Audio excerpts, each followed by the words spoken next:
everybody. I want to introduce you to a friend of mine, Jill McElya.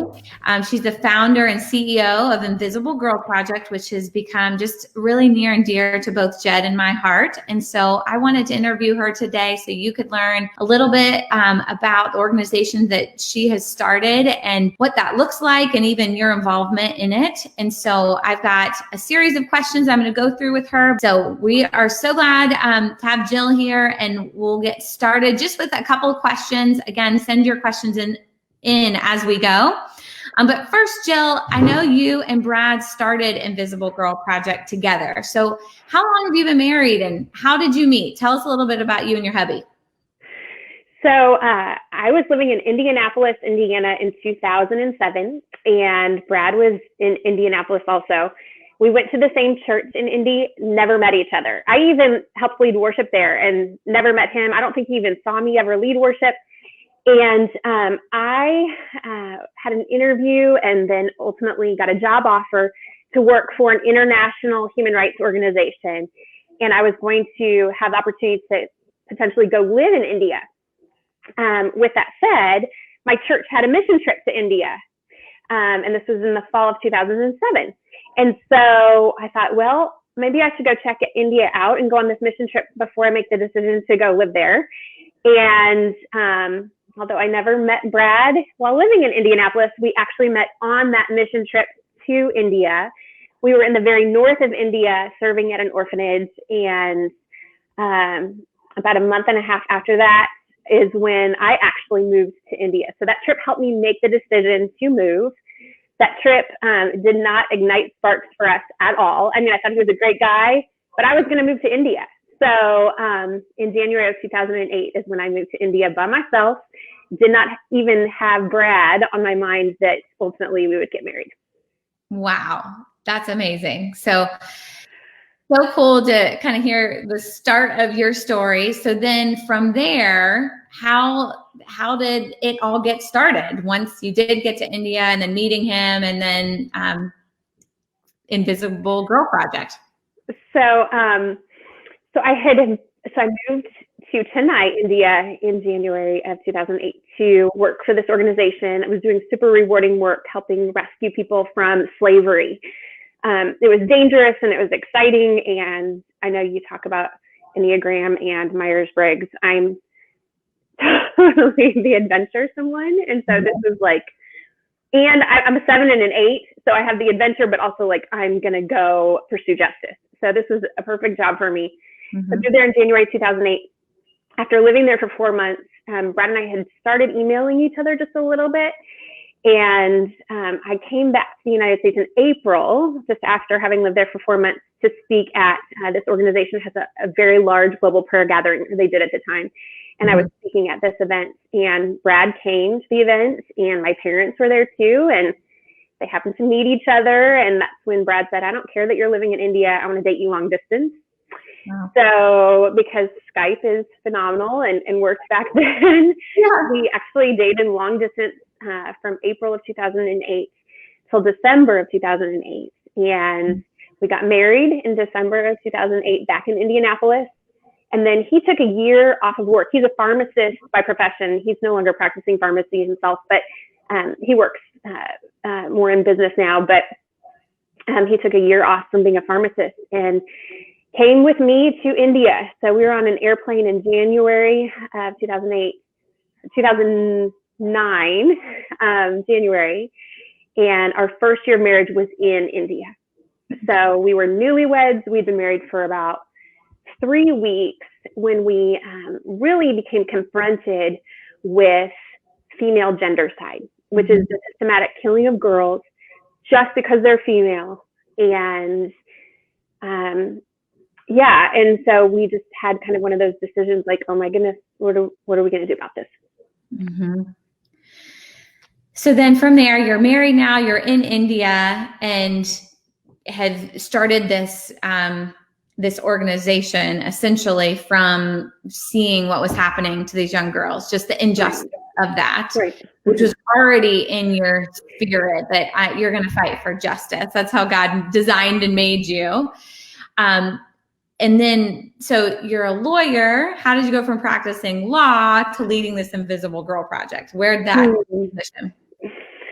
So really, it's so neat to see how God just orchestrated all of this. So having worked for this large international human rights organization, I became familiar as a lawyer with the criminal justice system in India and helped lawyers there prosecute bonded labor slave cases. Well, when we became confronted with female, really it's infanticide at the time, which is the killing of a baby girl when she's born just because she's female. And yeah, like I said, we had only been married for about 3 weeks when Brad really specifically, he was the one who met a woman who years before her own parents killed 11 of her sisters in hopes of having a son. So the mom would get pregnant and have a baby girl, and then they would kill their own daughter just because they wanted a son so desperately. And finally, upon having their 12th daughter, they decided to let her live. We call her Asha. And when Brad met Asha in a remote village of South India in January of 2009 is when we were like, this is real. And so with me practicing law, so here I am over here, I wasn't practicing so much as training other lawyers and getting to know the criminal justice system. Brad was doing some medical camps for the poor and getting to know organizations that were doing great work to help rescue these baby girls and little girls before they're trafficked. And so just over the course of 2009, we learned more about the problem. We met a man who had written his 300+ page doctoral thesis on the issue. And we got to know Indians who really wanted to stop this problem in their country. They just wanted help, whether it was to have their capacity increased or funding or strategic planning. And so even really over the course of that year, we didn't know for sure what we were going to do. We just knew that God was moving our hearts to do something. So at the end of 2009 is when we moved back to the United States, and really the foundation for Invisible Girl Project got started. It's amazing. And so you've described a little bit what gendercide is, specifically to, you talked about the babies and then now female gendercide as a whole. How does that affect countries like India? And what is that on a bigger scale? Sure. So a lot of people have heard about the discrimination of girls in China. And I think here in the Western world, we've heard a lot about that, but people don't realize that this is happening just as much. And the numbers are as staggering in India as they are in China. So basically what has happened about 10 years ago, the United Nations estimated that there were 50 million girls and women missing from India's population. Now, if you think about it, the US population is about 330 million people. So if you take almost a sixth of that, like that's how many girls and women the UN estimated were missing from the population. Well, that number has gone up. India itself said, just within the past couple of years, they think that there are about 63 million girls and women missing now. So what that means is you have a number of men, millions and millions of men who will never be married. And so then what happens is girls are often trafficked at very, very young ages to become child brides or into brothels. And as Brad and I were studying this issue, and as Invisible Girl Project has grown really over the past 10 years, we understand that there are many things that have led to girls and women going missing in India's population and girls and women being killed. And as we mentioned, female infanticide, baby girls being killed. There's also female feticide, which is sex-selective abortion. Couples illegally find out that they're having a baby girl. It is illegal in India to find out the gender of your baby. And the reason why is India recognizes that it has a problem and that people will want to kill their daughters in utero.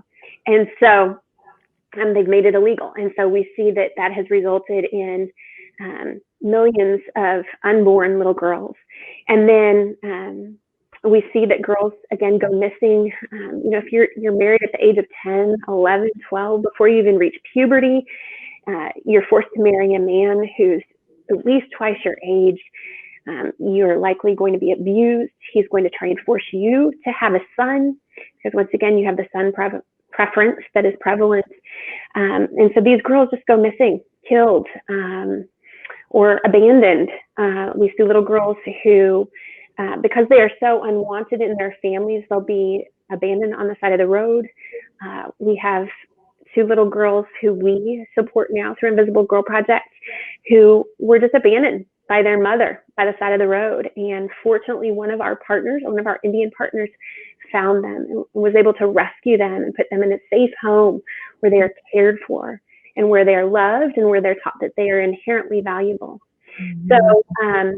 So we see it just play out in so many different ways, but we know that this is a systematic problem across India. Indians actually recognize that and want to do something about it, because we know that it has also led to increased violence against women, and we also know that it's led to increased trafficking. Yeah.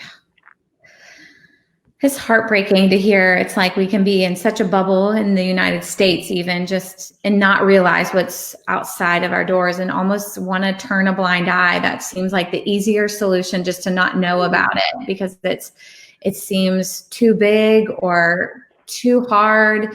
And so that's one reason I'm thankful that it's like you've brought it to us and brought the issue to our homes and in our homes and made us think about, are we okay with this? And are we going to do something if we can? And I know you probably have tons of stories, but I know stories really impact people. And I think about one of the first stories I heard that made an impact on me to want to get involved. Could you share any specific stories just about your work on the field specifically? Sure.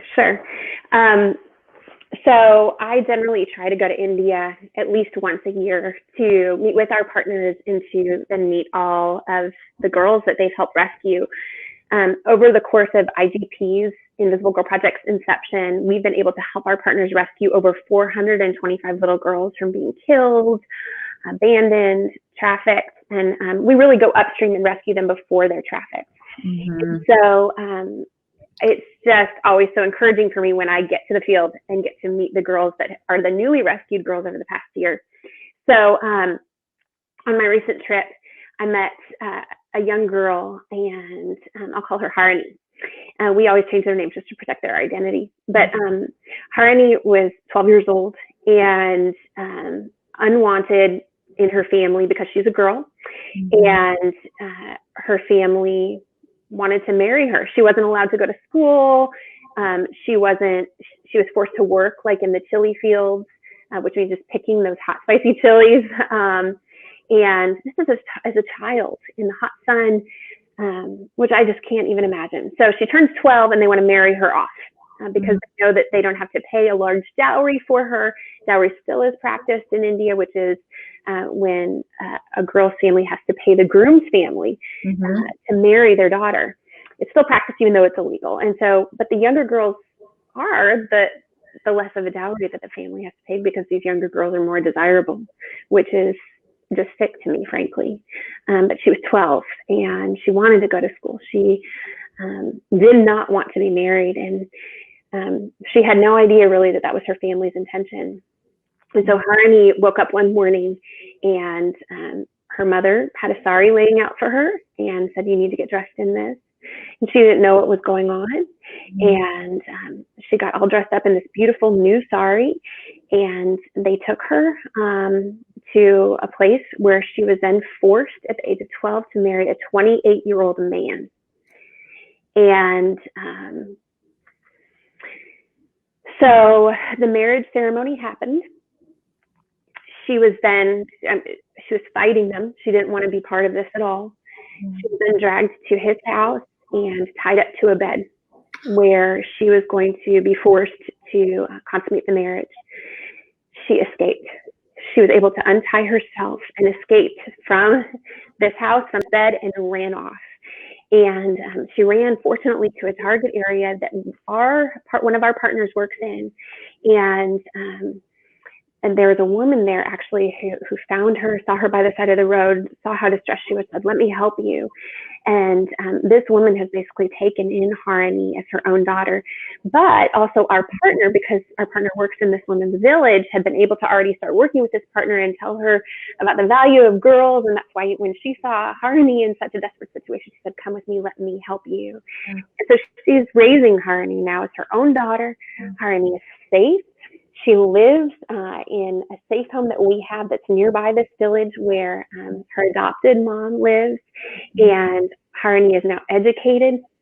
She's being cared for. I just sat next to her, and I have to say that, like, this is a real story. It doesn't seem real to us because we think of just how unfathomable this would be to us here. But this precious girl shared her story with me with tears in her eyes, but with hope now.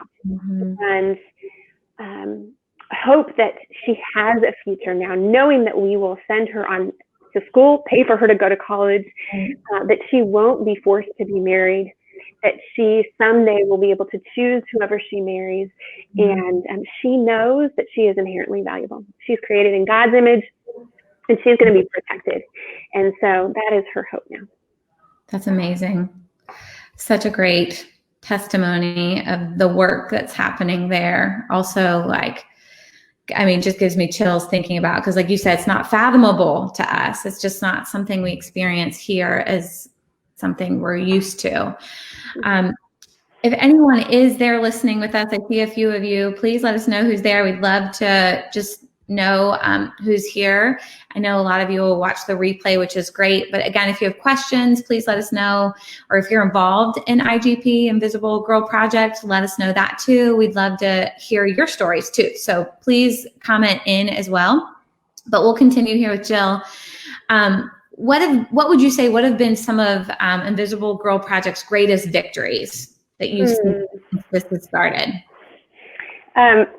So just, of course, over the years, this was just an idea that Brad and I had, just because we felt so moved to act, and that we couldn't just sit idly by while we knew that girls were being harmed, and there was no real light being drawn to this issue, that there was no international organization doing anything. And so I just think Invisible Girl Project's foundation itself, and like the founding of it itself, is a huge victory. And then over the course of the years, we started a child sponsorship program. So we knew that our partners were rescuing girls. There's actually an organization in China that does similar work. They rescue little babies who are abandoned. They rescue them for 1 year and provide for them for 1 year. We know, which is awesome. But we knew that to really curb this problem and have an effect in India long term, we wanted to help these girls over the course of years. And so we started a child sponsorship program, and that helps support all of our girls who have been rescued. So once a little girl is rescued, she is either in one of our safe homes where we know that she will be kept safe, or we have other partners that try and keep the girls with their families, because we know that India, the family dynamics need to change, and we want families to recognize the inherent value of their daughters. And so once a girl is rescued, we either put her in a safe home or we keep her with her family, and then we support her for years. And we do that through our child sponsorship program. And so I would say it's a great victory in the fact that we were able to establish a child sponsorship program. But with that being said, all of our girls right now are sponsored. And so it's pretty consistent that if a girl becomes available for sponsorship, she is picked up right away. And that means somebody here in the US or in the Western world agrees to sponsor a little girl. It's about $50 a month now to sponsor her, and 100% of that goes to the field to support her and care for her needs, pay for her education, pay for her to have clothes and food and be cared for. So I would say that that's a really huge victory, I think, for IGP, and the fact that we've had a successful child sponsorship program, and that there is a desire for people here in the West to want to support these girls. We're so different from other child sponsorship organizations too. We're not huge like a Compassion or World Vision, and in the fact that we have a very clear mission, and our mission is to save girls' lives in India. And our child sponsorship program supports those girls whose lives have been saved. Right. That's awesome. And I remember when I first was hearing just about the vision of Invisible Girl Project, it was like, I want the gospel to be made known to them. And I remember asking you about that. And the thing is the gospel can't be made known to someone that never has a chance at life. And so it's like, we have to start with life before we can bring them to a place of sharing the good news of Jesus with them. So I think that's a good reminder too, you know, when you're reaching out to help these girls, that once we've got to give them a chance and also be a voice for the voiceless, essentially. That's right. So what have been some of the hardships you've experienced in this journey with Invisible Girl Project? Oh gosh. Right now I would say is really difficult. You know, of course it's difficult for all of us. We've never experienced a pandemic like this in our lifetimes. And it's particularly difficult, I think, in that we know that our girls are in more dangerous situations than they ever have been. The news coming out of the field in India is that because there has been a stop to selective surgeries or abortions right now in India, they believe there will be about 1.5 million unintended births in about 9 months. Wow. So we know that a majority of that number, or at least equal number, will be girls, right. Unwanted girls. And so, you know, we know we have a mission to help rescue as many of those girls as possible. And so we're just really praying through this, that God will provide so that we can further our mission and scale our work to help all those girls. But it's hard to know. We also have relationships with government officials, which is really important to us, that we work well with the government. Again, we never wanted to come in as Westerners and be like, India, you have a problem, we're here to fix it. We want to work with Indians, and that is working with Indian government officials who recognize that this is a problem too. So we have staff on the field in India who are Indians, who've built relationships with government officials. One of these officials has come to us and said, we believe that during this time there will be a number of child marriages. And so just the thought that there are little girls right now who are being forced to be married, who are then being raped, is so hard. And it's something that I really lament over on a daily basis, just because my heart is so heavy for this work and for the little girls who don't have a voice and who need help.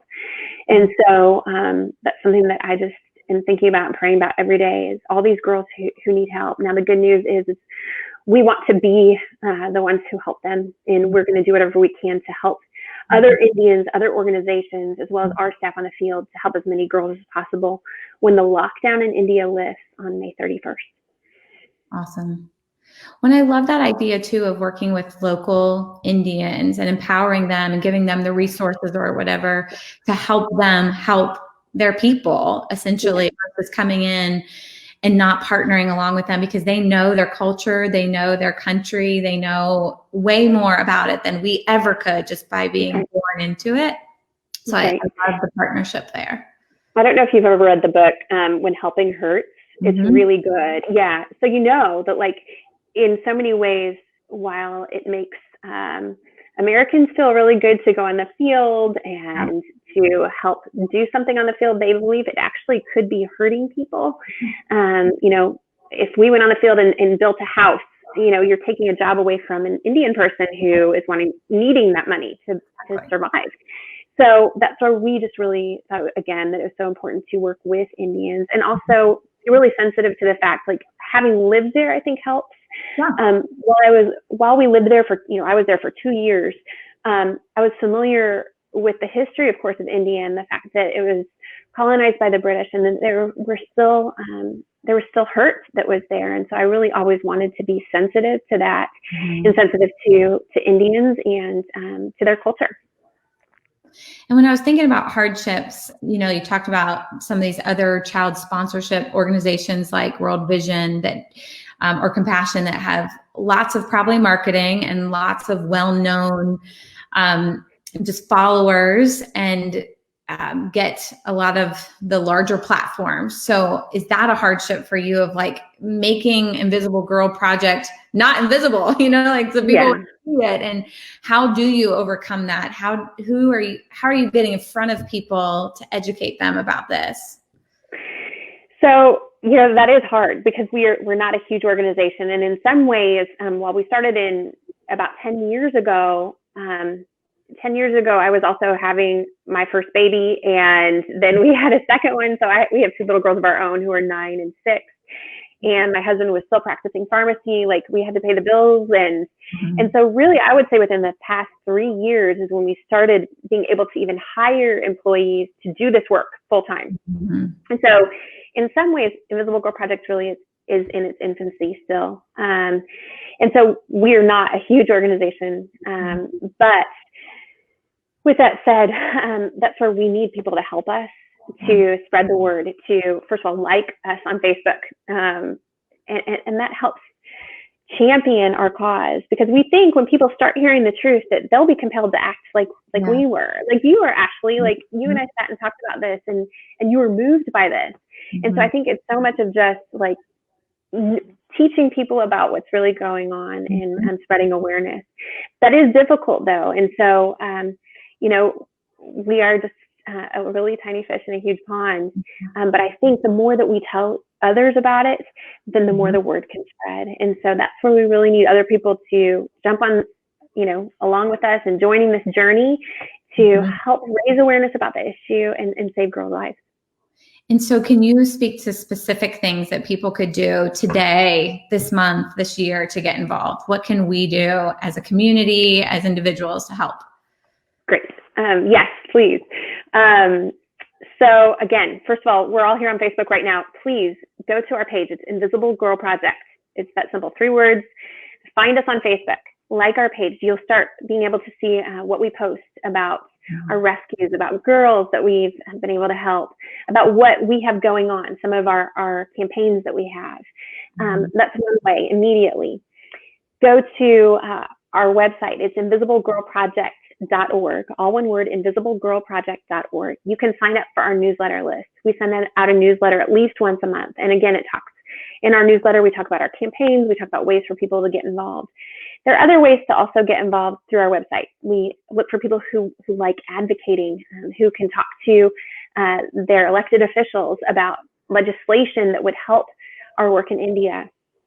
There are so many ways. If you go to our website or Facebook page or Instagram, we're on Instagram at Invisible Girl Project. So please follow us, and that's one way that you could get involved. Then we ask people who are really active on social media to become our ambassadors.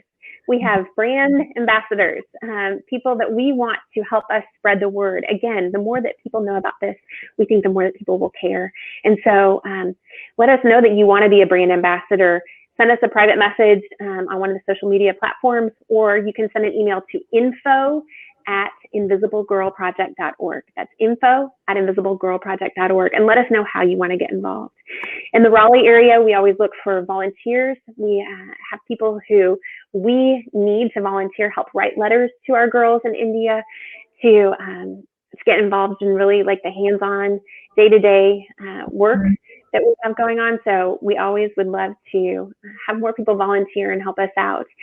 And again, we're so thankful. I'm thankful for this opportunity, Ashley, and so thankful for all the people who've already championed IGP and who will come alongside us because of our chat today too. Yeah.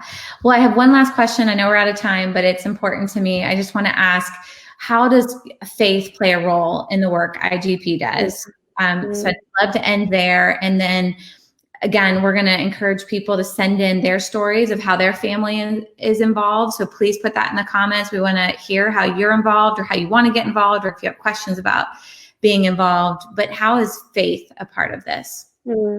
Well, my husband and I are Christians, and we believe that Jesus calls us to do justice and to love mercy and to walk humbly with him. Throughout the Bible, Christians who are familiar with the Bible know that again and again, God tells us to be a voice for the voiceless, that he is a father to the fatherless. And in Psalm 22, I've just been really praying this week, just arise, O Lord. Oh God, lift up your hand. Do not forget the vulnerable. And we know that God promises us that he cares for the vulnerable, but we know that we as his believers need to be his hands and feet here. And that's what we are honored to do through IGP, is to really help those who are in need right now. And that's really our goal in IGP. Our faith motivates us to do this work. And so that's why we do what we do. Awesome. Well, thanks for sharing all that. And again, if anyone has questions, please reach out to either of us. We're happy to answer questions. We'd love to hear your stories of how you're involved. Like Jill said, Jed and I have gotten involved and try to be very supportive of them, knowing that we can give our resources, which is at this time in our life, which is money, while we're working. So our time is here, but they're giving their time to go build this to protect little girls, essentially, in India. So thank you for all of your hard work there and your heart for these people. And I hope that we can do this again. Thank you. Thanks so much. It's good to see you. You too. See you, Jill. All right. Bye, everyone.